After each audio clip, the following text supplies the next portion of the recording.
Hold on a second. I'm gonna share this too, this broadcast with some people. Uh, Get it started in a second. Hold on, Bernard.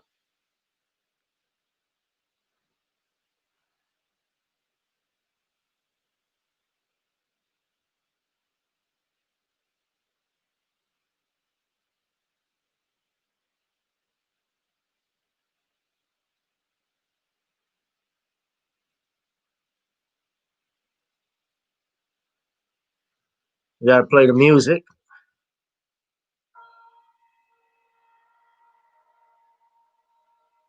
All right, ladies and gentlemen, welcome.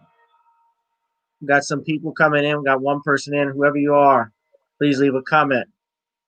We're about to get it started on this Hallows Eve. Another edition of Gavin Richard Presents here on YouTube channel Gbutu786 on Gavin Richard Presents, as well as my Facebook page. Whoever you are, wherever you are, hope you are blessed and doing safe this evening. Please come in, chime on in. We're doing a special right now with Brother Bernard before this election season. You guys know Brother Bernard from the Judge Joe Brown show that's on Fridays. Every Friday, I'm on that show as well with Valerie Denise Jones, who produces, and other great social media. Uh, he social media. What's the term I'm looking for? Personalities, I guess is a good word to put it, because we got a lot of personalities here. And Brother Bernard has personality, and we're thankful that he came on to this channel. His YouTube channel is King BJ. What's going on, Brother Bernard? I'm doing all right, man. I was just reading about Walmart. Oh, what about Walmart? Well, they had made a thing that they were going to take out their guns this week, but then they said they reversed track Yeah. and said they're gonna bring their guns back in the store. Well, I thought that was just in Philadelphia, but is that nationwide, or was that? Well, it doesn't matter. They said they're reversing course on it because it was just an isolated incident, so they say. Okay, so it sounds like it was a national mandate, and then all of a sudden, if they're saying it was isolated, so Yeah. they're deciding not to do that. Well, I thought they weren't going to be selling guns and ammunition after the shooting that happened in Texas. I think That's it what I was thought. last year. I mean, honestly, the Walmart that's closest to me here in New Orleans East, they don't even sell ammunition or guns, so I don't buy my shit from there either. If I want to buy, you want to buy guns and ammunition, you go either to the shooting range or you can buy it online. Most people buy stuff online, but right now, there's an ammo shortage across the country too. I don't know if you knew that, but I Yeah, heard I you go to know. the range. Okay, yeah, well, you should know, yeah. So I gotta go either to Slidell, which is about 20 minutes from where I live, which is on the North Shore, and I can buy my ammunition from there. Academy Sports, you can go there as well, or you just buy something online. Hopefully, you can get something. Yeah, well, I mean, they said they're fearing election day violence. So Yeah, well, and everybody ought to stock up on guns and ammunition. I personally know this for a fact that if by some chance, and I say some because I don't think Biden is going to win, but if he wins, it's game over for the Second Amendment. Because a lot of people are, I would say, ignorant about his past comments, but he has stated publicly that he supports a buyback. So does Kamala Harris of AR-15s, which I'm an owner of, AK-47s. He has said this. This is not me making it up. This is not me spouting something I saw on Fox News. He actually said this. I'm gonna give a credit to Fox News on one thing though. They did What's do that? one thing good.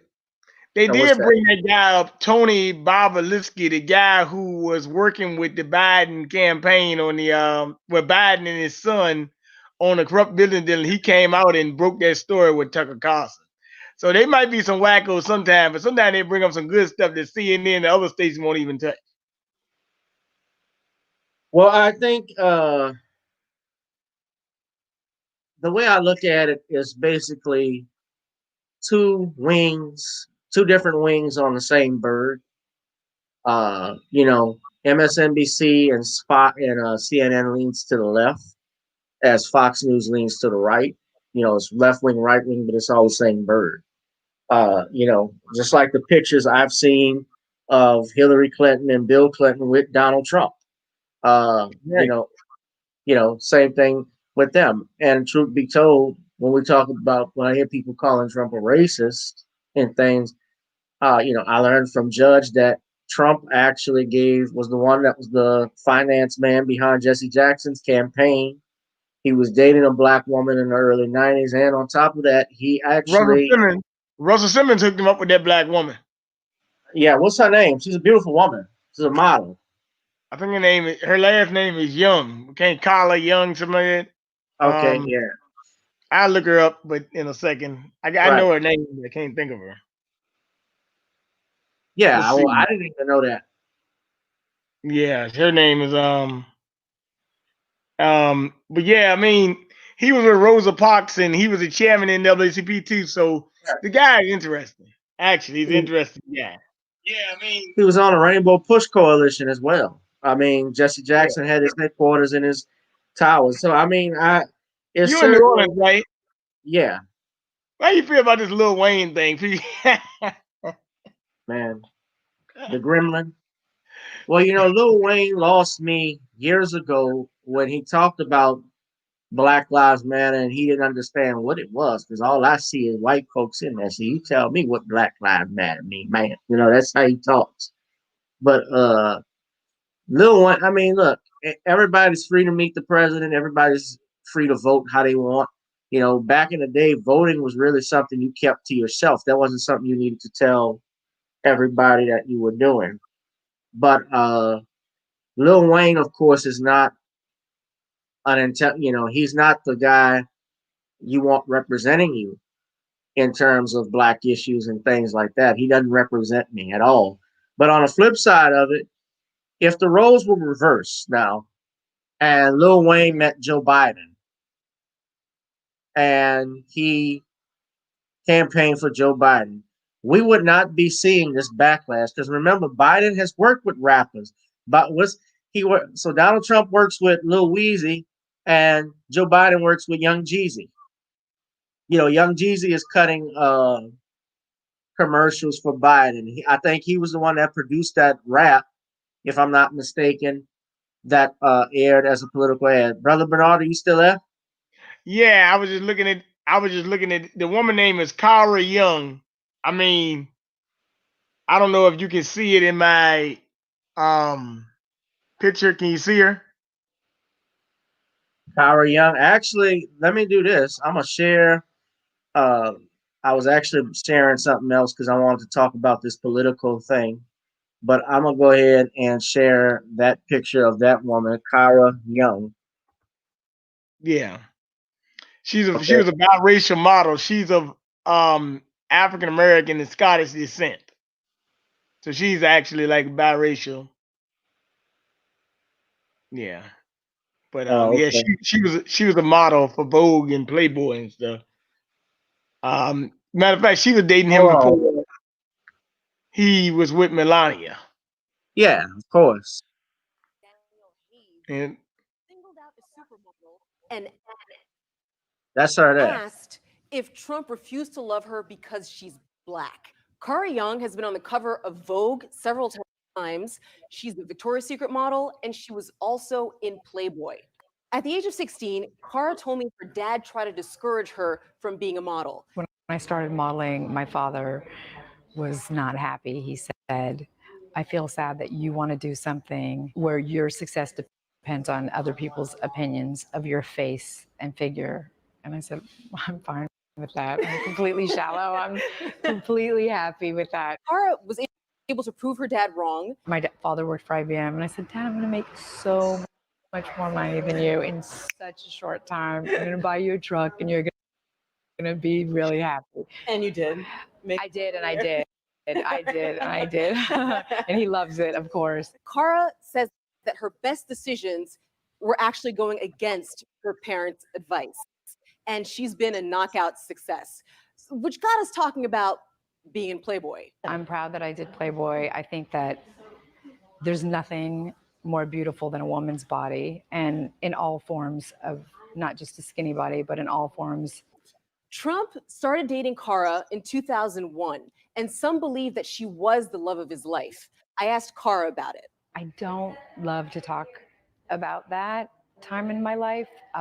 It's no disrespect to anyone. It's just that no one that I've dated have I ever spoke about. I asked Cara what she thought about the article implying that Trump refused to love her because she's black. I would never go out with anybody that was a racist. Of course not. That's crazy.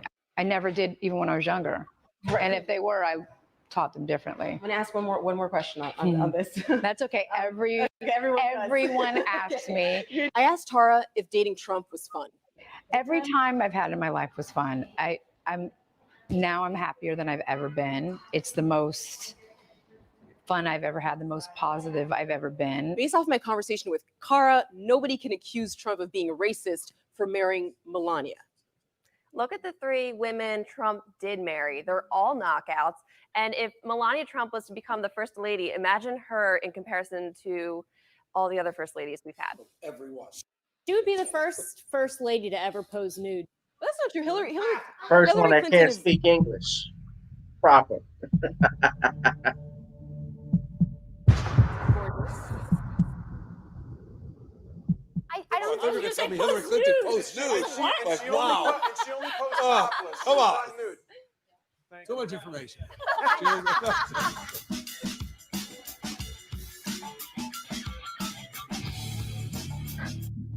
Okay, so she said he's not racist, but I mean, look, we know white people, of course, can date black people and still be prejudiced towards black people. That has happened.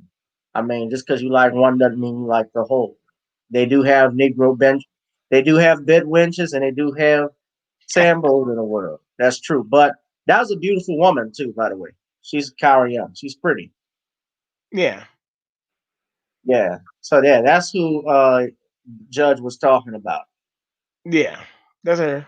Yeah. As a matter of fact, when I be looking at her sometimes, I said, dang, because when I first saw her, I thought she was white, but then you look at her, you can say, okay, she's mixed, you can tell. Yeah, well, I mean, Robert De Niro, all the women he messed with is black. Well, yeah, but I want to just go back to something you were talking about Wayne. Yeah, it was Wayne and Jack Nicklaus. I think it was Chicago Bears quarterback Jay Cutler. Let me say something, to be honest with you, Gavin. All those entertainers that you see in them pictures with Trump, now they're endorsing Biden. To me, they ain't nothing but a bunch of cowards, because they not man enough to stand on their own feet. Well, that was something we were going to talk about. I wanted to talk about 50 Cent or Two Quarters and Goldilocks, which would be Chelsea Handler. I wonder, was it really good? Because he changed his tune after she basically, and for all intents and purposes, she called him a nigger without saying it. Let me say something about that. First of all, as I told Valerie when I was talking to her Sunday, Valerie Denise Jones, that, I mean, it's mighty weird that 50 Cent can date a hag-looking woman like that, but a black woman got to be super good for him to date her. So that's what I mean. Well, 50, yeah. Well, he goes harder on black women, but this woman says, I got to remind you that you're black. You can't vote for Trump. And then goes on the Jimmy Breakfast Club and tries to. No, she was on Jimmy Fallon when she said that, but then she backpedaled slightly, talk about how she talked with 50 Cent, and she explained, explaining what happened with their conversation, because Tariq talked about it, and you got the people over at the Breakfast Club basically amening her. But I don't even listen to the Breakfast Club anymore because I think they're full of nonsense. But yeah, she was mayonnaise explaining what she said. Like, Well, I shouldn't have said that he couldn't vote for who he want, but I was telling him, how could you support an open white supremacist like Trump and not support Joe Biden when Joe Biden is no better? Well, When I look at it like this, more so in the sense. I'm wearing the way all the sisters are, all the liberal bed wenches and the black trans loving men or the Roland Martin and stuff. Why didn't they check Chelsea Handler? It's a white woman talking to a he, black person he, like he, that. So they didn't. So nobody black bothered to step up. And y'all make Candace Owens look like a prophet when you do that because but you 50 don't. don't look like a 50 don't look like a man doing that though either. Like somebody checks you and you don't say nothing. That's my point. And yeah, he really is 20 cent because he backed down like a little coward. 2 quarters, yeah. So I And I mean, don't. I don't know. I mean, I thought that was just weird, and I don't like how he let Chelsea Handler get away with it. But it goes to show you the hypocrisy because we don't say anything to anybody on the left, but we say if it was somebody that was on the right said that, we would have had we would have got really on them. Oh, they're racist, blah blah blah blah blah, and then we apologize for Joe Biden what he says. So it just doesn't make sense. yeah. Well, let me just address this because we got some people that are watching. Garrick and Ryan, what's up, man? Garrick said people aren't going to sell their guns back. Some people will feel guns are not for sale. Well, a buyback, I think Biden has stated it's not going to be an option of whether we wanted to sell them or not. He says he's coming for the guns. They want to get rid of AR-15s. They want to get rid of AK-47s. And I'm just here to tell you, it's not, if you're going to try and take it, it's going to be a fight. There's going to be a fight with it. White folks aren't going to give up their guns either. The Okay, white the white ones are the ones you got to watch. They're not going to give up that shit either. let me ask you a question after we finish talking about 50 about this guy named Cedric Richmond that you know in Louisiana. Okay, well, let me just finish reading this comment. Garrick says Chelsea Handler is still digmatized over 50 Cent. She's still chasing him while Vivica A. Fox practically stalked 50. And Ryan Carter says 50 Cent never showed love for black culture. He's always spoke on the negative. He's a comedian, but not for the culture. But they were gonna. What's interesting about that? They were actually gonna protest, boycott his show Power because I watch Power.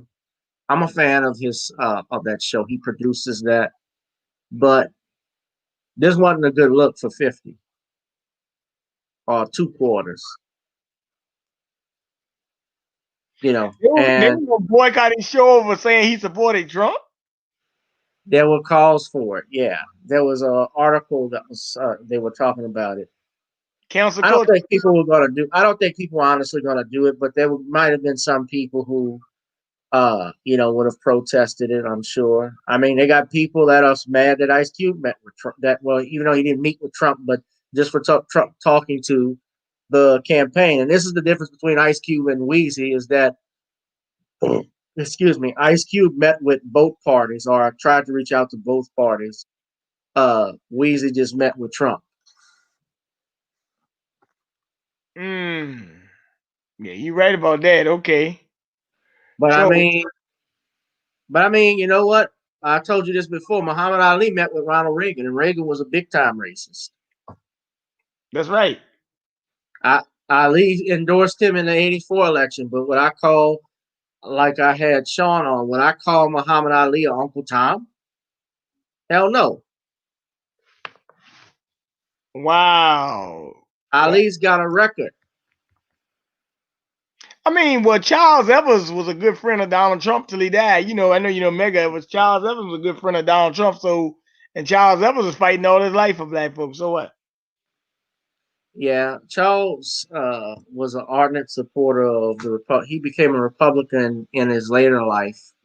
The last 40 years of his life, he switched from Democrat, I think, to independent, then to independent to Republican, because he says he feels like the Democrats haven't done anything for us. And actually, he endorsed Trump in his first term, when he was running. He felt he was going to bring jobs. So And Ryan Carter says James Brown met with Nixon. Yeah. I mean, hell, LBJ was a racist, but Dr. King still met with him. I mean, you got to push the table. You don't just stop seeing somebody because you don't like them. You try Well, and get something out of it. I mean, no, it wasn't like what Sammy Davis Jr. did when he met Nixon, right? yeah, When he hugged Nixon, right? yeah. Yeah, and I remember, I don't remember that, but my folks and other people who were alive back then told me how much they didn't like Sammy Davis after that because Nixon's policies, and this is documented, actually hurt black people. The war on drugs, uh, the Black Panther Party, the FBI, the setups that they had on them, the assassination of Fred Hampton, all of that happened under Nixon's watch and part of the Lyndon Johnson administration. Well, you know something? As a matter of fact, under Nixon administration, they had a raid on the Black Panthers in the Desire projects in New Orleans, didn't they? They did. They actually did a story about that. That was actually orchestrated by Moon Landrieu, who was the mayor of New Orleans at the time and the police chief. This is actually the 50th anniversary that just passed in the September. With that, they actually aired a documentary about it. So most definitely that happened. Nixon was president, and that happened all across the country. Nixon had an enemies list, damn it. I mean, of people he didn't like. And we're going to talk about this too, but Dick Gregory and Bill Cosby were on that list. Well, wait a minute. Let me ask you a question about Desire. Do you know what the Desire project were? Desire? Yeah. Desire. Yeah, that's it. Not saying Yeah, I'm okay. I know where it is. Okay. Well, it's gone now. I mean, they tore it down. Well, yeah, they tore it down after Katrina, but I know where it was. Yeah. It was that, and there was another group called the Iberville projects in New. Or was that a public housing? That was Iberville projects or that Iberville closed housing. under Obama. That That was like closed under downtown New Obama. It was Orleans. yeah.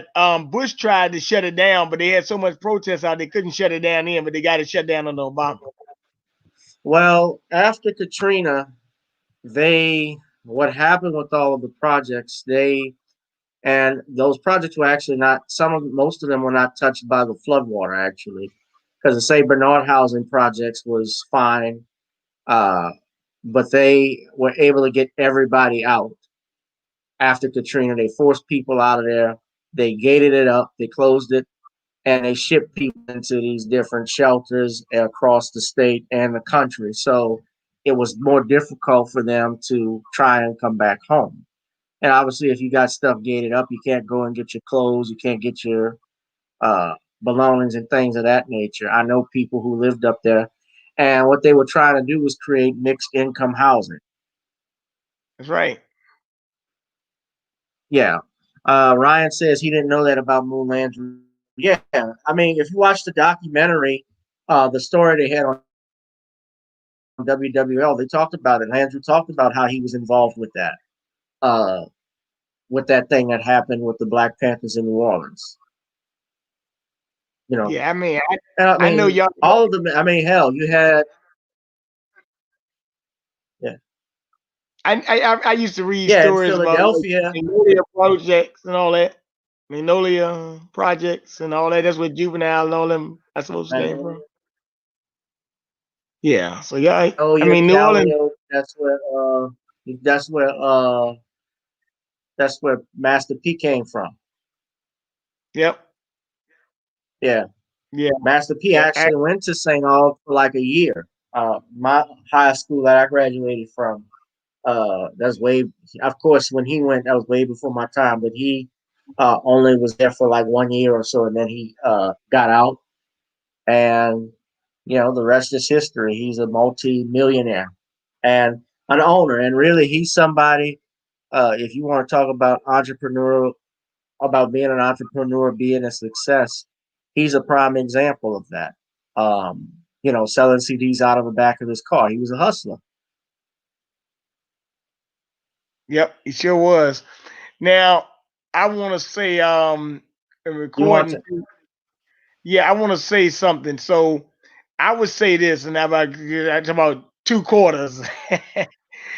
You know, I just sick and tired of black men backing down because somebody tell them who you can. The idea of 50, whatever he wants to do, it's not my idea. You just need to give me the alternative because I consider Trump to be a racist. I consider Biden to be just a stone cold white supremacist. So Yeah. that's how I look at it. I mean, like I said, like I said, like even Trump, actually, you listen to him long enough, he actually tells you the facts of a lot of situations. The truth Well, hurt. his policies have not hurt. If we're speaking truthfully, he has not enacted policies that have hurt the black community. In He some may ways, have said, yeah. I mean, his anti-immigration laws that actually helps the black community in a way because you have all of these illegal immigrants that come in this country. They want, uh, they come over here. They take the jobs that black people don't want, and just like that thing they have in Houston. When they had that video that went viral about the black, they tried to say the black people that were jeering these Hispanic workers out there in District 4 out in Houston. I mean, black people, they're our competition. Just like what Judge said, your biggest competition right now uh, are white supremacists and LGBTQ, feminists as well. You know, they're getting tangibles freely without question. Biden has stated that that's his number one priority in office. And with the Equality Act, uh, although it hadn't officially passed and been signed into law, a lot of people don't know there's a specific section in there where under it you cannot get an exemption or a defense for freedom of religion under the Freedom of Religion Act of 1993. That was signed by Bill Clinton. yep. There's no defense for it. So there's no religious exemptions in any of that stuff. Which which There's no which religious would exemptions. which would force your church to let LGBT in there. There's a possibility. Well, there's still the establishment clause and the free exercise clause of the First Amendment of the Constitution, but it certainly would cause a conflict. Let's say, for instance, okay, this happened even before that act. When Barack Obama was president back in I want to say 2013 or 2012 in Hawaii, the courts ruled, that's his home state, the courts ruled that churches could not get an exemption on their properties for civil unions and same-sex marriages. So if they had properties that they had used that were leased out or rented out for weddings with straight couples, then they had to do it for LGBTQ, homosexual couples. And they could not get a pass for that. If you are even here in Louisiana, the Catholic adoption agencies and other adoption agencies across the country, they've had to close their doors because, under our rules and our faith, marriage is between a man and a woman, and homosexuality is considered a sin, a mortal sin. And they don't recognize that as a marriage. But the state rules now that they have changed is that as a result of this Oberfeld decision, well, we can't discriminate against a couple based off of the fact that they're the same gender that wants to adopt a child. So they have to either give the children to them or they have to close their doors.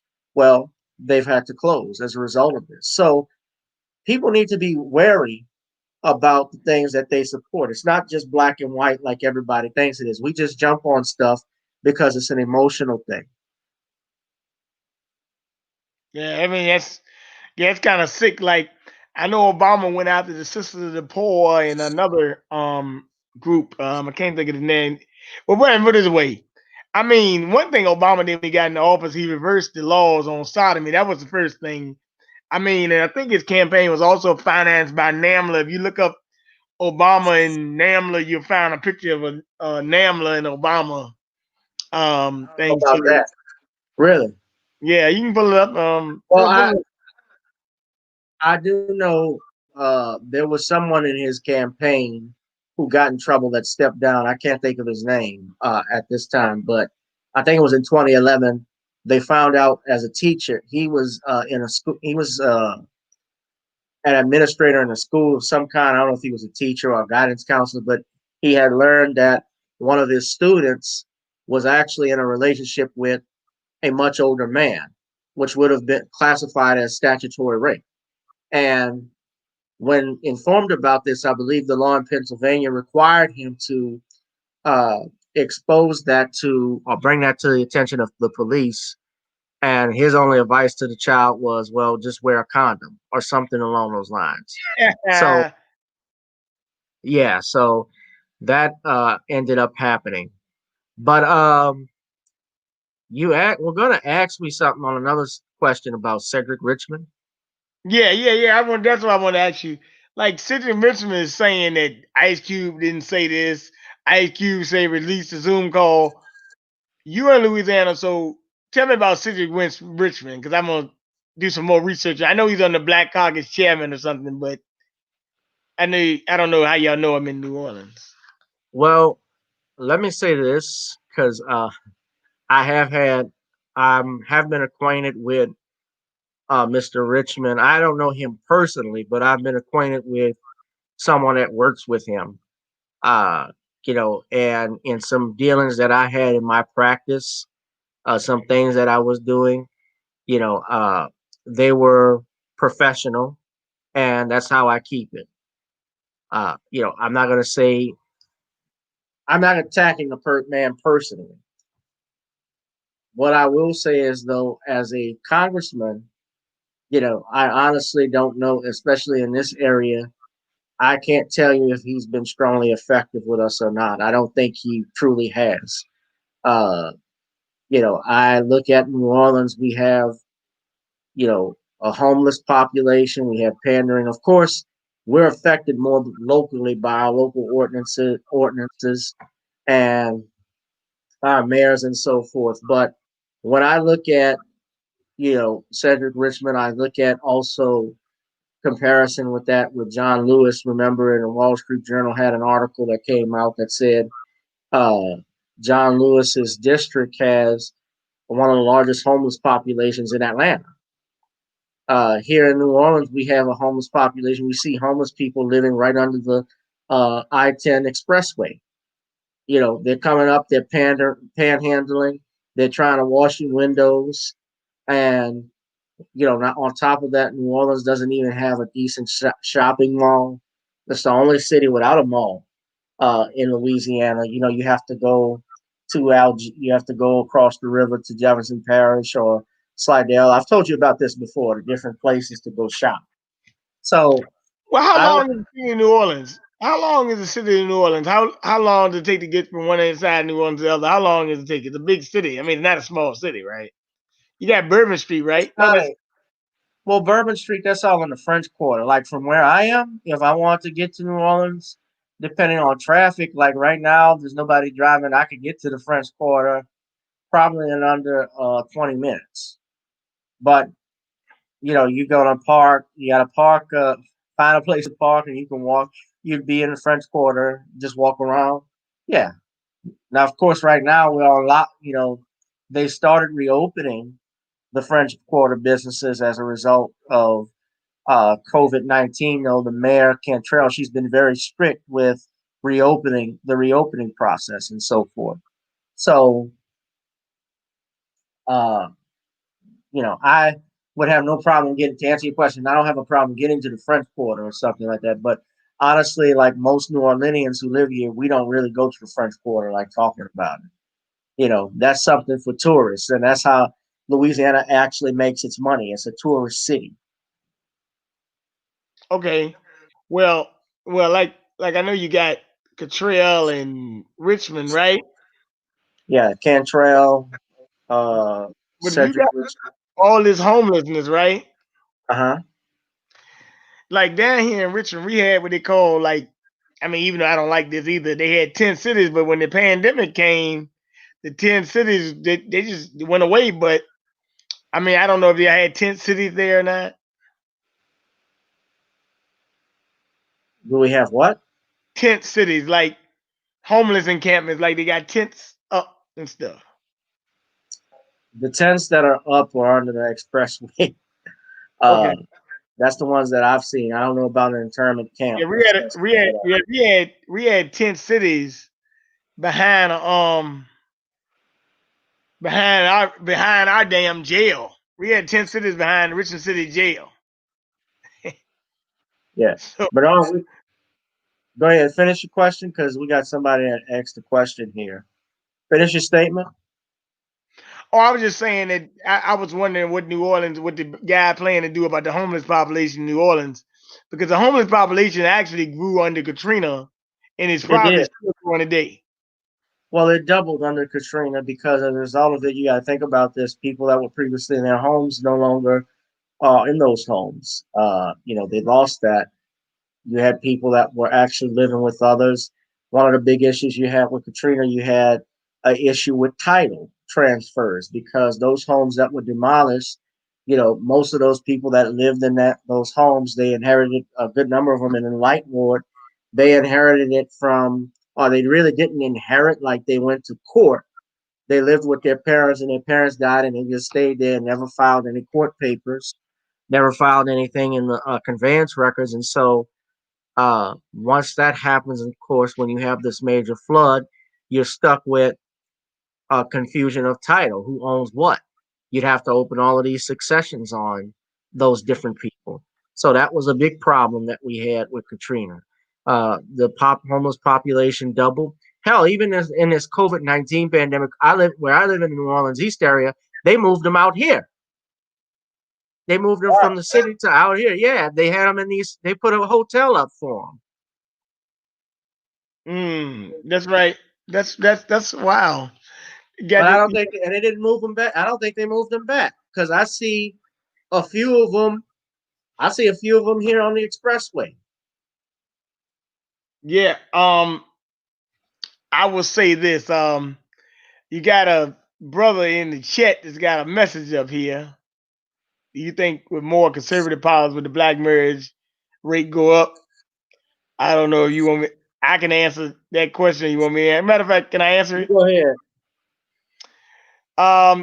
Yes, K Junior. That's a good question. I always say my ancestors didn't fight for the right to vote; they fought for liberation. But we're still not liberated completely. But do you think with more conservative policies with the black marriage rate and home ownership? Well, actually, over the last couple of years, the black home ownership rate has went up a little bit with some of Trump's policies. But however, the feminist agenda has really watered us down, and that's kind of hard to get back in the bottle. So I do think if we get the patriarchy back, which unfortunately, when you're marching for Black Lives Matter or Black Lesbians Matter, Keep talking. I got to get some water. the patriarchy will lead. I mean, if the patriarchy keeps breaking down, then the whole thing will fall because you need a strong family to be able to, let's say, man and woman, child, son and daughter. You need that to bring yourself together. But I think if we can get back to some conservative policies, I guess some things will work. But the thing got to be with us. We got to stop dealing with the feminists. I don't even like Jason Whitlock, but Jason Whitlock was on Fox News tonight. And he, like I said, a dead clock is right twice a day. So even a Jason Whitlock and Charles Barkley can be right once in a while. And Jason Whitlock was on Tucker Carlson talking about the feminist agenda and this liberal white women that have caused a lot of problems. And the LGBT want to advance their agenda. So even Jason Whitlock can be right twice a day, I guess. A broken clock to get the right time at least twice a day. Yeah, that's the old saying. Whitlock, I haven't liked that guy because he said a lot of racist stuff, anti-black things. He basically hates anybody that can walk up a flight of stairs without breathing hard. I think him and Roland Martin. Yeah. Yeah. Yeah. But Roland is more pissed off because that S curl is drying out and he's balding. Beep, beep, beep, beep. You's a damn fool. Ice Cube, you's a damn fool meeting with Donald Trump. Lil Wayne, you's a damn fool. Beep, beep, beep. Roland wants a job on CNN, man. He's not getting back on CNN because he disrespected LGBTQ when he said he was talking about that Doritos commercial during the Super Bowl about a man licking another man's fingers and smack him, and he got suspended for that. Roland wants to get on MSNBC, and that's where a lot of those Negroes go, like Joy Reid, and to who's the other woman? Tamron Hall was on there, if you remember. The other woman that was on there, Melissa Harris Perry, they fired her. Let me ask you a question. Yeah. Melissa Harris Perry. Now it's kind of weird because my dad actually knew her father. Melissa Harris Perry is from Chesterfield, Virginia, actually where I live now. Yeah. So, I mean, what's your opinion of Melissa Harris Perry? I think she's a coon, but it is what it is. I have no opinion of her. I haven't seen her in years. I remember when her show came off. What I can tell you about black bootlicks on MSNBC is that they're only worth whatever their master tells them until they no longer need them anymore. And I know, I remember when that after Kobe Bryant died, that white woman used the N word to describe the Los Angeles Lakers. She said the Los Angeles niggers, and people heard her, and she tried to say naggers, and Al Sharpton defended her. Al Sharpton is the one that led that March on Washington commemoration just this past August, which I didn't think was necessary. The farce. Yeah, it was a farce. The farce on Washington. Al Sharpton, Judge doesn't like him either, but Al Sharpton is a man who basically they get out whenever it gets hot to try and cool black folks off. The cooler. I think you should be fired. The cooler, yeah. I think you should be fired. That's Al Sharpton. Remember when he had Don Imus on the show? I think you should be fired. You know something about Al Sharpton? Al Sharpton ran president in 2004. Another dude. One of the people who financed Al Sharpton was Roger Stone, Trump's buddy that he let out. But Roger Stone financed Al Sharpton. Already. I miss James Brown. He got me job. Man. Right, man. Al Sharpton ain't shit. I'm sorry about Tawana Barkley. Well, your friend, our friend, Bishop Scott, actually had made a comment on Facebook about 10 cities in Philadelphia. As a matter of fact, he just put another comment up. I'm looking at. Yeah, he says, thank you for not referring to him as a reverend. He's an opportunist. Yeah, of course he's an opportunist. And you notice one thing after Obama got out of office, what they did was they took all of those Negroes that were on MSNBC. They either canceled their shows or they put them on a time that nobody watched. Al Sharpton is on. Al Sharpton is actually. He's on the weekends at like 5 o'clock in the morning. Nobody watches him. We got K Jr. He asked another question about Ben Carson promoting tiny homes as affordable housing as a start for home ownership. He put forth money for this type of housing. Do you think our people will go for that? I don't know. I doubt it, just because the relationship between black people and this administration has been hostile. I think we've missed. Certainly, there's an opportunity with some things. I'm not a fan of Donald Trump, but there are some things that we are missing out on. On some stuff. Let me ask you a question. I got some brothers in Chicago that met with Trump's administration at Trump Towers, right? Was it Steve Harvey? No.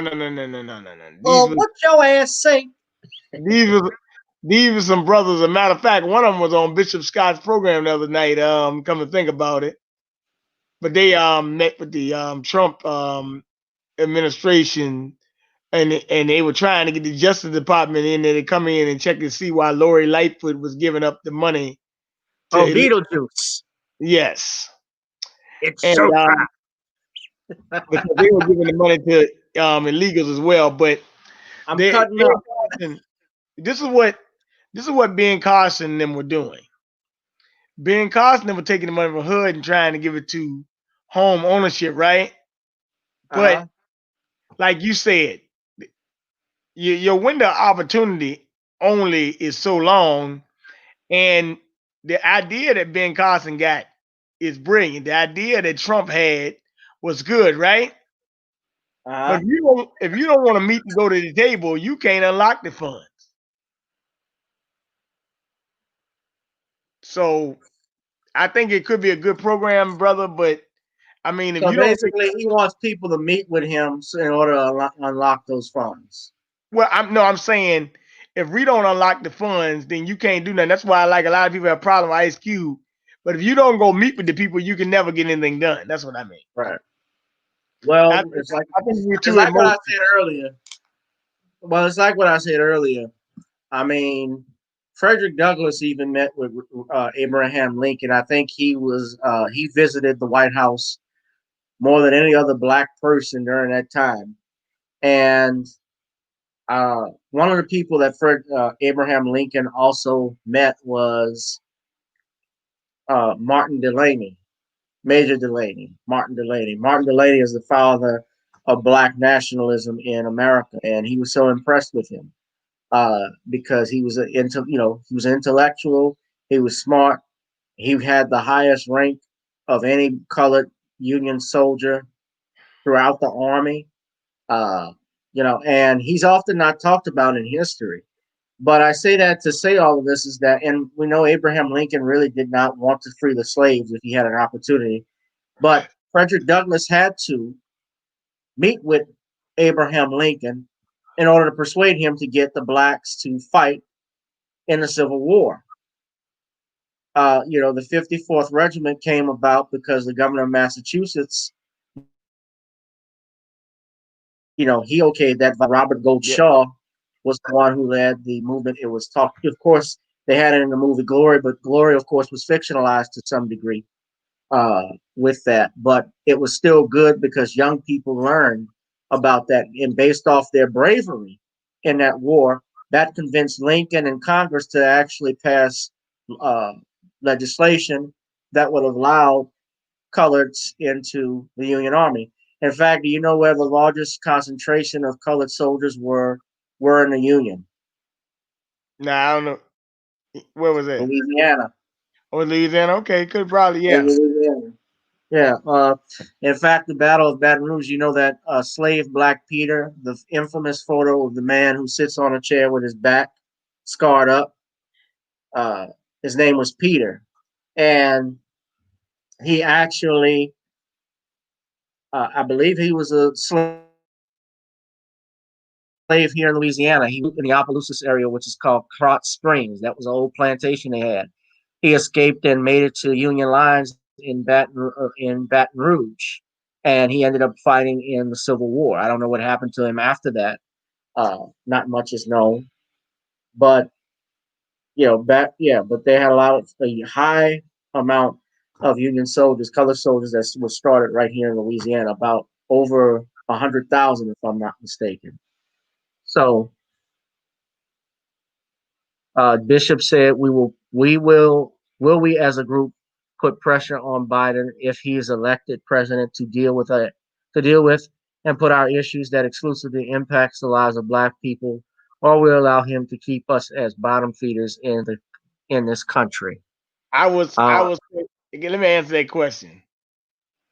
I think we would probably allow him to bring us that. Matter of fact, I don't even think we'll probably allow him because, as a matter of fact, he already told you my first 100 days, I'm gonna advance the LGBTQ, so that would bury you anyway. we're already well. I mean, we're already pushed into an underclass right now as we speak. Like Morgan Freeman said, arguing with Robert Guillaume, when he's told Frank, "We are being pushed permanently into a permanent underclass, Frank. We're being pushed into a permanent underclass again, poor white and Hispanics." I was having a conversation today with a lady I know, and me and her had a conversation, and she Uh-huh. said it's mighty weird that the Latino community is betraying us. And I said, how so? She was like, because Donald Trump is going to win the election off the back of Latinos after all the stuff we've been trying to help Latinos with, getting to the country and fighting for immigration and stuff. I said, well, excuse me, but they weren't never with us anyway. Black and don't fall for the black and brown thing, boo, because Latinos have their own businesses, their own communities, their own stores. They vote for Trump out of business interest. They're not worried about. I said, as a matter of I fact, don't care about his rhetoric. and as a matter of fact, they are against illegal immigrants too, because that actually knocked them out of the job market too. Right. So I said, to think that they were with you from the start is even foolish, because they never claimed to be with us. You the one that got that coalition with them. They never told you that. Brother Menard, yeah.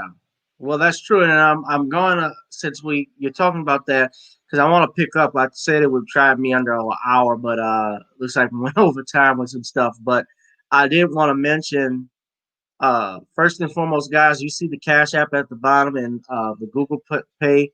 If you would like, please donate to my channel. Also, donate to Brother Bernard. What is your Cash App so everybody can check it out and drop something? Dollars $sign 1919 BJ. $ 1919 BJ. Mm-hmm. Okay, let me just show you, because this is what you were talking about earlier with Politico. This is, of course, Politico is, I believe, it's a left wing magazine, a left wing news media, left wing news paper, news website. And Yep. they said, "We've got to stop the bleeding. Democrats sound alarm in Miami. Party officials in Florida's most populous county are sweating weak early voting turnout among key groups. Democrats are sounding the alarm about weak voter turnout rates in Florida's biggest county, Miami-Dade, where a strong Republican showing is endangering Joe Biden's chances in the nation's biggest swing state. No Democrat can win Florida without a huge turnout and big winning margins here to offset losses elsewhere in the state. But Democrats are turning out at lower rates than Republicans, and at lower rates than at this point in 2016, when Hillary Clinton won by 29 percentage points here and still lost the state to Donald Trump. Uh, uh, we did not get the kind of funding for different vendors who would do that type of work until late in the campaign, said Representative Frederica Wilson, a party institution who represents Miami's heavily black congressional district.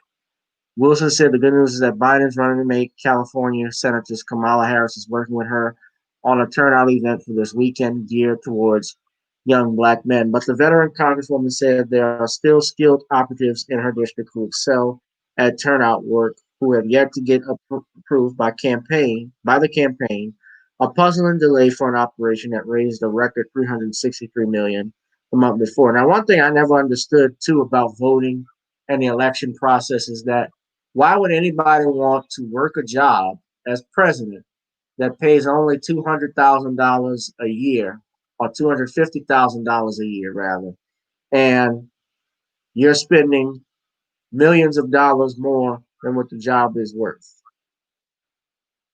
Right about that. So, Brother Bernard, what do you have to say What about about this this? article? This article? Yes, Oh, well, I had already told you about the article before we came on. I want you to tell So it for the people.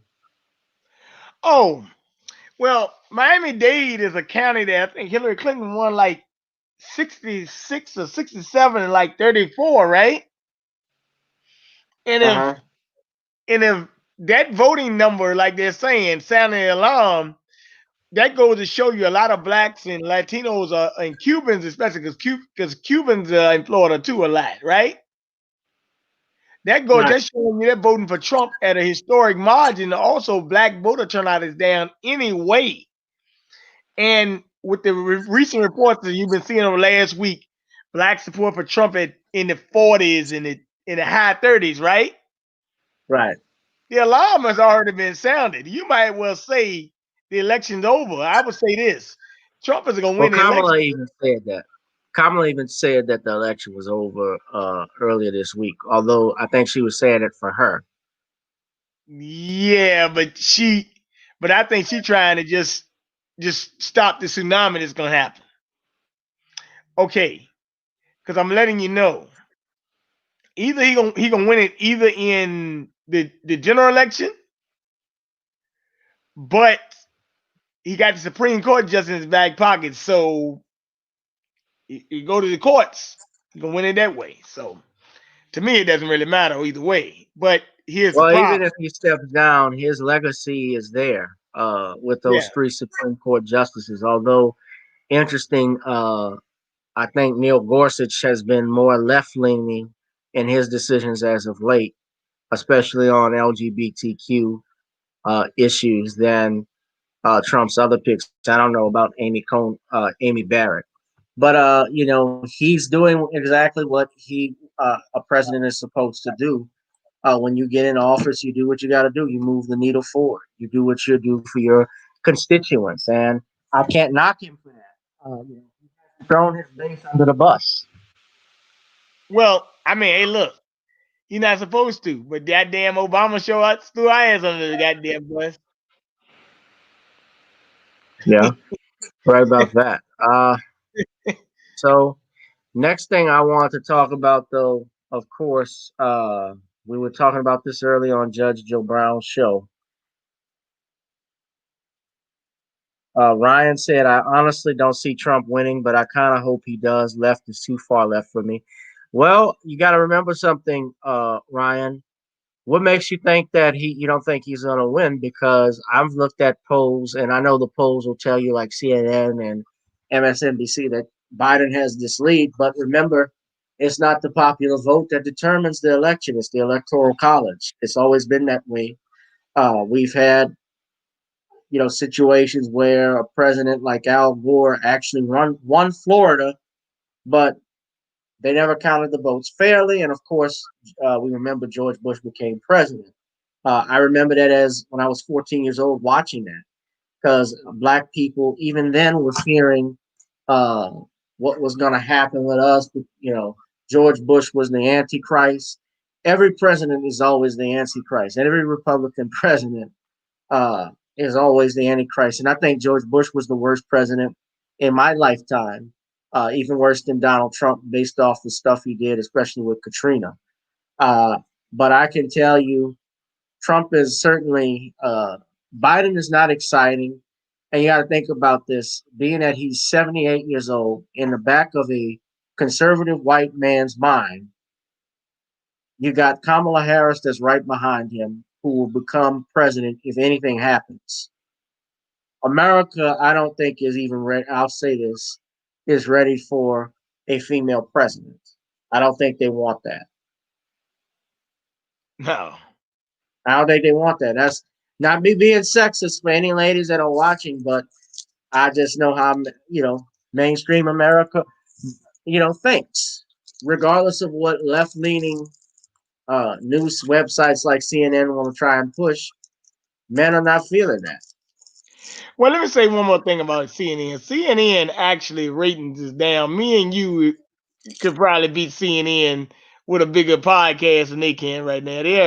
They're firing tons of employees and all that. CNN and MSNBC and stuff, their ratings are horrible. Fox News #1 rated network of all the shows, and then you got podcasts that can beat them out.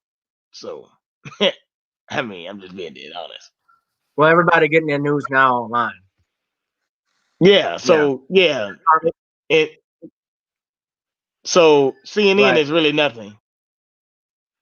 Let's switch gears, Bernard.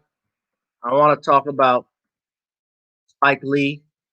and his comments in regards to Bill Cosby. Now we know Bill Cosby has a appeal that's coming up in December on December 1st, and they ran this again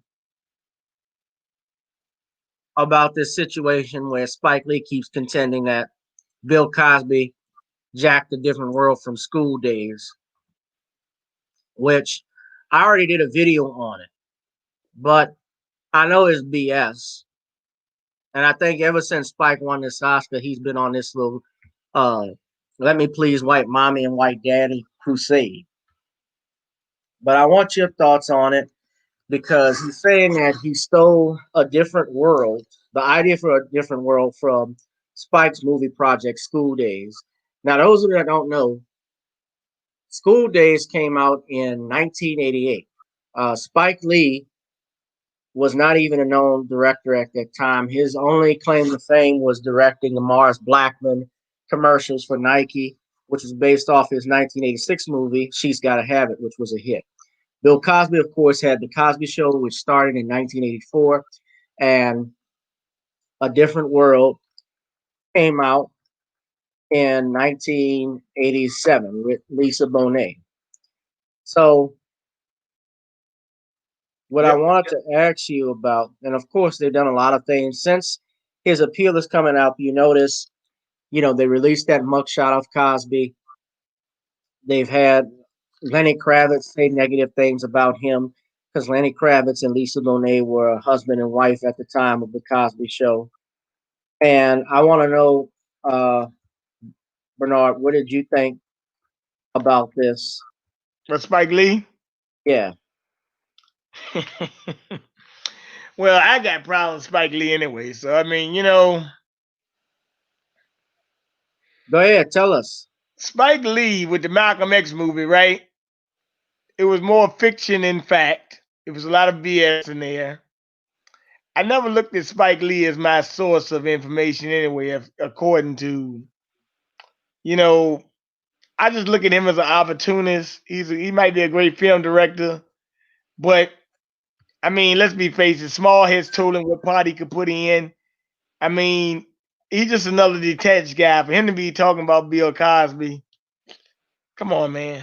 Like, I don't know if it's jealous that you trying to get up in the ranks and stuff. I mean, people got the issues with Bill, but I look at Bill Cosby got more credibility than Spike Lee, at least right now. Anyway, I mean, damn, man. I mean, they railroaded the man like hell. Spike Lee just needs to shut the fuck up.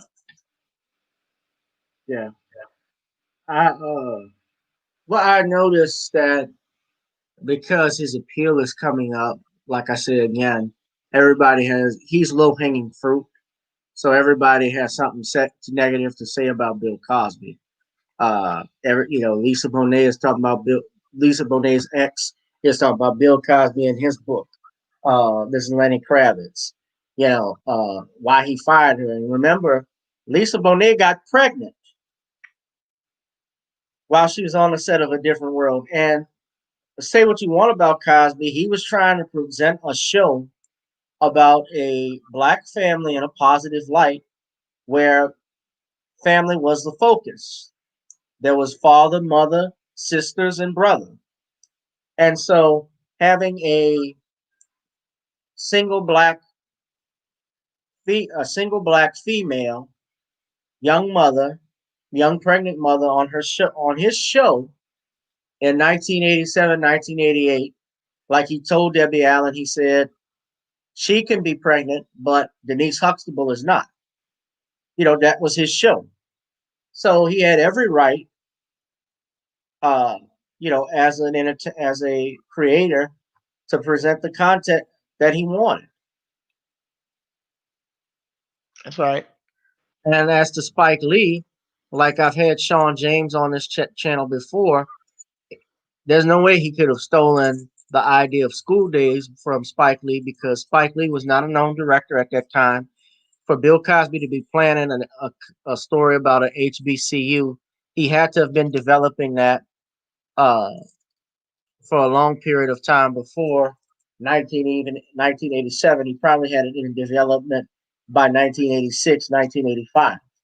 On top of that, also, you mentioned Malcolm X. Remember, Warner Brothers pulled funding from Malcolm X from Spike Lee, and Spike could not even finish the movie. So That's when right. he needed the money, guess who he called? Warner Brothers. No, he called Bill Cosby. Oh, yeah, that's right. That's right. That's right. Yeah. And Bill Cosby got Oprah Winfrey, Prince, I believe, contributed money to it. Janet Jackson contributed. Magic Johnson, Michael Jordan, all of them gave money to Spike Lee so he could finish that movie. A lot of people, you mentioned that you had problems with the movie. Dick Gregory, he didn't like the movie because in that movie, one of the main things they did, they put Malcolm's head in a toilet. When his Yep. hair cut off, when his hair, he had that lie in his hair. And Malcolm never put his head in his toilet. Nobody would ever do that. And on top of that, too, there's a lot he did in Hollywood referring to Cosby when Robert Townsend was doing Meteor Man, and he brought on James Earl Jones and Nancy Wilson, Marla Gibbs, Robert Guillaume, Sinbad, Eddie Griffin. Luther Vandross was in that movie, and Bill Cosby. Bill Cosby worked that movie for scale so that he could help Robert Townsend with the budget. Wow.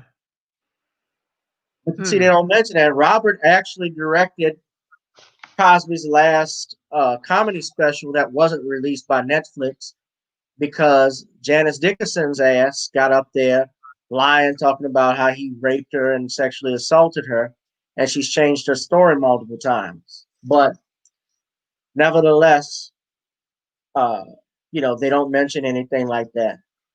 And I see Bishop commented, he said Lisa Bonet, after she had her baby, Cosby allowed her to return to the Cosby Show. Yeah, he did. And she left after that, too. She came back where she was a married stepmother. So whatever it is, Lisa is in her 50s now. She's even got her daughter, who was a baby at the time, greasing at Cosby. They should really just let the shit go. He gave you a job. He gave Kenan Thompson a job. And Kenan dissed him.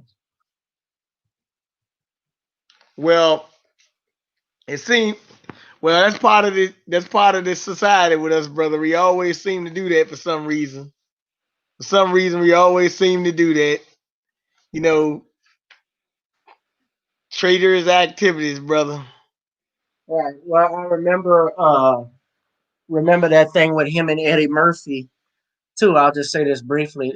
My last point on that. Eddie, of course, hosted Saturday Night Live for the first time in 35 years last year. And one of the jokes he mentioned was about Bill Cosby.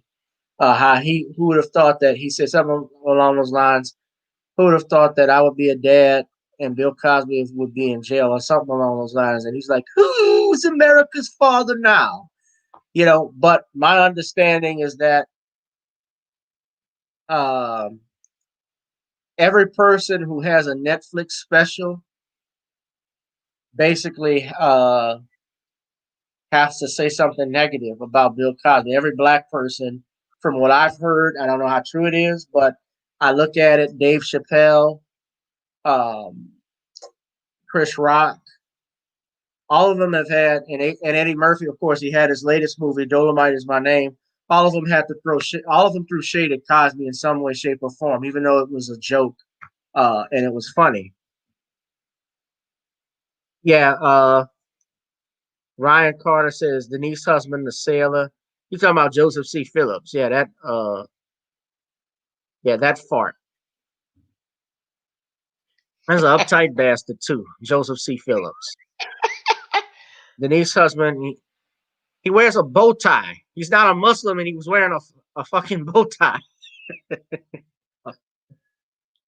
Denise Husband, the sailor on the show, dissed Cosby too sad. Theo, Rudy, and Felicia still speak well of him and are close to him. Yeah, well, he even said that Bill Cosby was guilty because he spoke to somebody who said he did something to her. Although he doesn't go in specifics, he won't name who. See, that's another thing I don't like. I don't like it when we're naming all of these people saying he did something to them, he did this to them, but they're not coming forward, or they didn't have they didn't go to the police immediately. I don't like stuff like that. If he didn't rape you, don't come up here and call and talk about rape. We're not throwing that in the mix. That's right. You Well, know, Al Capone never went to jail for murder, and Bill Cosby's not in jail for rape. Bill Cosby is in jail for indecent sexual assault, for groping some woman, and that's questionable. The woman part. yeah, well, I know you're gonna stream it on your channel to appeal, so I will. Luckily I'm not representing Mr. Cosby. Obviously, I couldn't talk like this, and I gotta be careful. They want me to be careful talking about this. Whoever's listening, but I don't care because that could be me. I think of the younger generation, the people that are in that area of Philadelphia who have to go before that judge or that prosecutor, and if they could do it to somebody who doesn't have money who if they could do it to somebody who has money like Bill Cosby, what about those that can't afford legal representation? Because he had the top criminal defense lawyer in this country, and was still found guilty. I know Tom Mesereau personally. Tom even told me on this channel that that was the worst trial he had ever been a part of. He said it was completely biased. Said he had never seen anything like it, even in the deep South where he tries capital murder cases. He's never seen anything like this. well, I'm gonna tell you something, man. Well, He's a fellow YouTuber, Far Side fan. What's up? yeah, I've been on before. Um, but I will say that we just got to be vigilant, and I do want you to is what we call stock up, get some bullets. I gotta go try to find me another magazine tomorrow for the new firearm I purchased or whatever. I went and got me a used firearm, and and they only didn't have no magazine. So I want everybody in this podcast that's been tuning in and watching us tonight. We got You got to get an AK-47 or AR-15 because if Biden becomes president, you may not see him again. you at three. I just say we got 3 more days to election. Trump gonna have 14 rallies in the next 3 days. Prepare yourself for some election day violence, and I want you to be blessed, brother, and take your time and keep on representing for this great city of New Orleans. Brother, Yep. I appreciate it, Brother Bernard, and I thank you for joining me on short notice on this. But, you had texted me saying, man, when we're going to do another show, we got to do something before the election because this is the time. Ryan Carter says, or a Draco, meaning a Draco gun. Yeah, I mean, I got an AR-15. I need to buy me another shotgun. There's one I saw called DP-12. It's a double shotgun. I like that shit. I have enough bullets.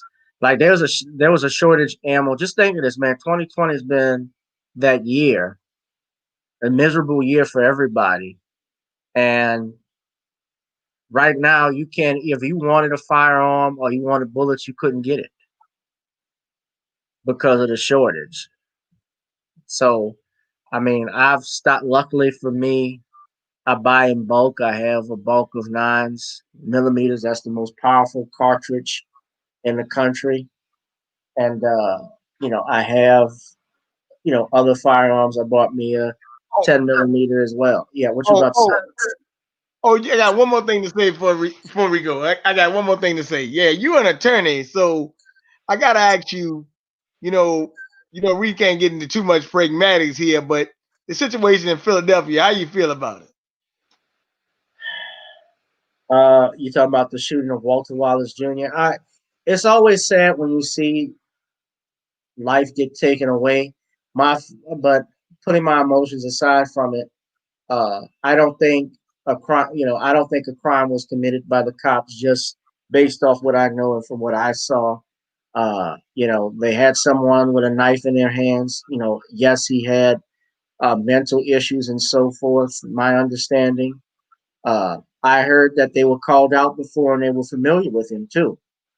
Uh, they can, legally speaking, anybody that comes at you with a knife or is holding it in any way, shape, or form, and you feel threatened, they have a right, of course, to meet force with force, to repel a force and to use that in case of self defense. Now, unless they got something that changes that, in other words, some stuff I don't know about, that's just the way I see it. Now, if I find out something later that uh, I don't know if this was something premeditated or if this was something uh, that really, unless what I saw wasn't what I saw on the video, I don't think I could just tell you flat out right now. I don't think there are going to be any charges that are going to be brought against these men, against these cops. Well, Now with Breonna Taylor, there's just so much stuff. It's different with that because they keep changing the story over and over again.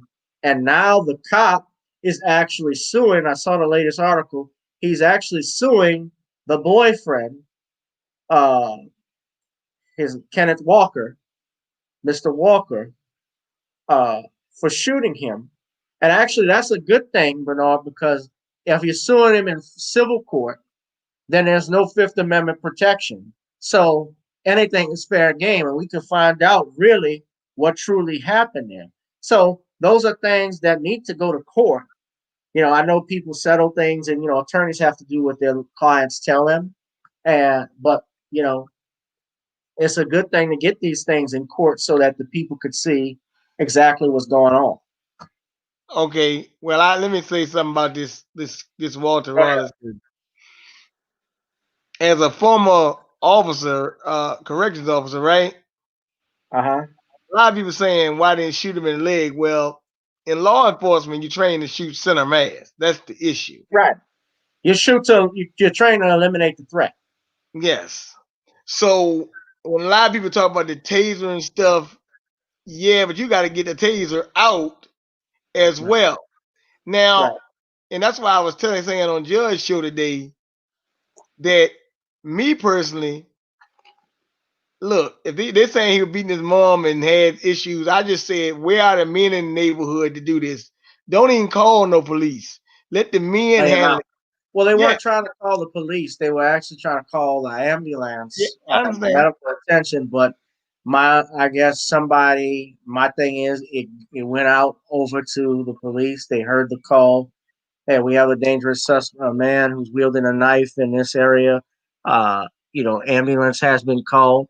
The police hear that. They thought he injured somebody or killed him. My thinking.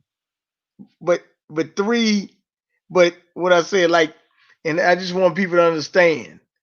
Right. You're saying a knife, like they could have took the knife from him. I mean, be dead on what you mean.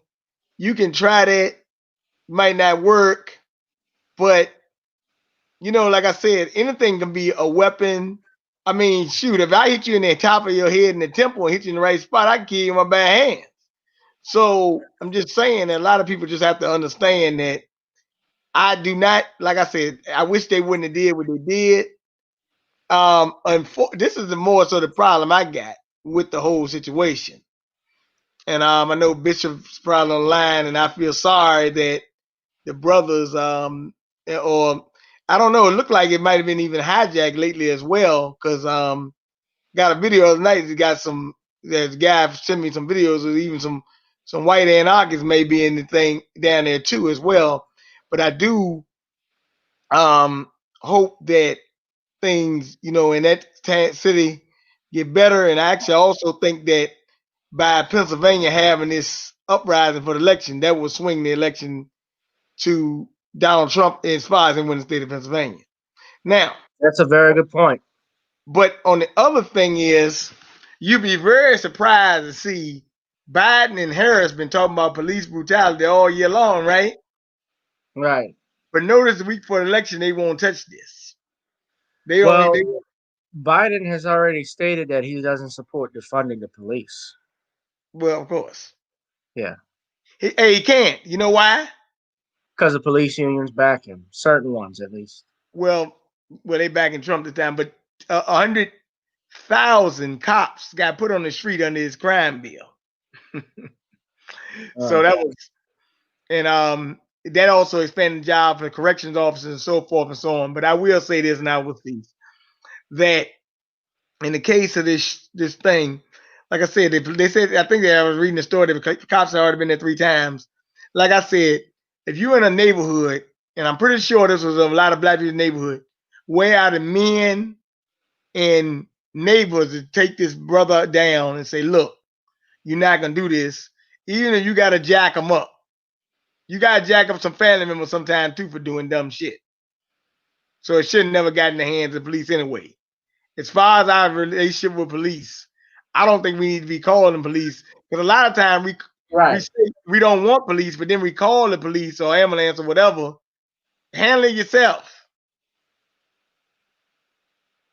Yeah, I think a lot of people, that's a big mistake where we call the police, because when the police come out, they're not there to make friends with you. They're there to enforce the law. They're there to, and if they have a threat that's there, they're going to take that out. I saw Bishop saying, well, the psychologist should have taken the lead in that matter.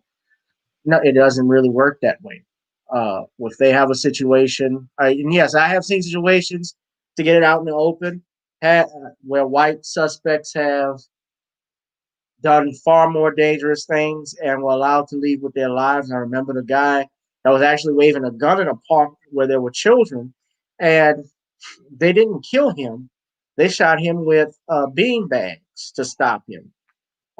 So they have, so yeah, black people are always treated differently with white suspects than their white counterparts. But again, you got somebody, I can see the perspective, though. Still, the argument is going to be, well, did they have a reason to fear for their life? Well, he's carrying a knife, he's walking around in cars, and he's walking through in the street, with that weapon. Of course, they're going to try and they can find a way to justify it. That's what they do. Uh, it's like the situation in D.C. I remember the brother that, can't think of his name, but he had a gun in his hand, and I saw it. I mean, if I was a cop and I saw a gun, would it be reasonable to fear for my life? And I can understand that. There are situations where, we got to realize police officers too, they're put in life and death situations. Now, if you are a person who gets easily scared, I don't think you should be a police officer, no more than a person who's scared of the sight of blood should be a surgeon. We don't need scaredy cats in there. Philando Castile got killed by a scaredy cat. You're right about that. Punk. He got killed by a punk. And the NRA didn't even defend him. That's right. Well, I will say this. Well, like I said, when we're dealing with law enforcement, we just got to be vigilant. We know that we got a lot of contentious relationships, and we have to be more vigilant and careful.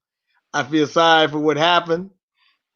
But as far as you, like I said, I do not agree with what happened. But I do, will say, that I do not think these cops will be charged. Matter of fact, I don't think they'll be charged murder anyway, because the family already said they don't want them charged with murder. They said that, and I think that's because they know they've probably seen the examples of what's happening across this country. Officers rarely get charged with it. And I mean, probably the other thing too, they know that their son, had that knife. They think that they probably wouldn't beat that. So that's why they're not doing that. But of course, they're filing a lawsuit, and which they probably would be successful on, but they got to prove liability and fault of the city. They may argue, well, we call for an ambulance, not the police. Well, it's going to depend on what's the policy and procedure up there. in Philadelphia? What was the call? So those are things that we're all interested in and we'll be hearing in later days. Well, at least Ben Crump not on this case. So, yeah. You know, he said something yesterday because there was a Trump supporter that was attacking a young brother, well, being hostile towards him. And he had a short shirt that was basically pro-Trump. And Ben stated that, you know, we know who he's going to vote for. There's only one way to change this. Go vote, go vote. And I said, Mr. Crump, all due respect, all of this stuff was even going under a black president's administration. Exactly how does this? You can't vote this away. Man, look here, man. You want to know something that's so much bullshit? Yeah. Look, Obama DOJ, right? Look, what's her name? Not a DOJ, Attorney General Loretta Lynch, right? Well, it was Eric Holder before her, and then it was Loretta Lynch. Okay, Loretta Lynch actually had a law. Well, not a law, but she had a policy. She said that the DOJ did not need to investigate police shootings one by every case. And black men were getting slaughtered across the country. You had over 1,000 or more black men killed in 2015 alone by police. So, I mean, as far as Obama's administration, his administration to me, you know what I call it, Gavin? What's that? The administration of black genocide in America and in Africa. The administration of black genocide under a black president. Yeah. Well, don't say that to too many Negroes because they'll get mad. You say anything about Obama, you say anything negative, still they try to defend him. I'm to the point I don't even care. I mean, the proof is in the pudding. He's not in office no more. So, what you expect? Hey, look, and Al Sharpton was up there helping him perpetrate every bit of the way. Yeah. But you take your time, brother. I think you should be fired. But you take your time, brother. I will. Thank you for joining me tonight, Bernard. And you guys check out Bernard's YouTube channel, King BJ. BJ Johnson. BJ Johnson. You, and his Cash App is $sign 1919 BJ. Yeah. And Bishop, take your time, Bishop. Leonard says I have to. Well, hold on a second. Leonard says I have to disagree.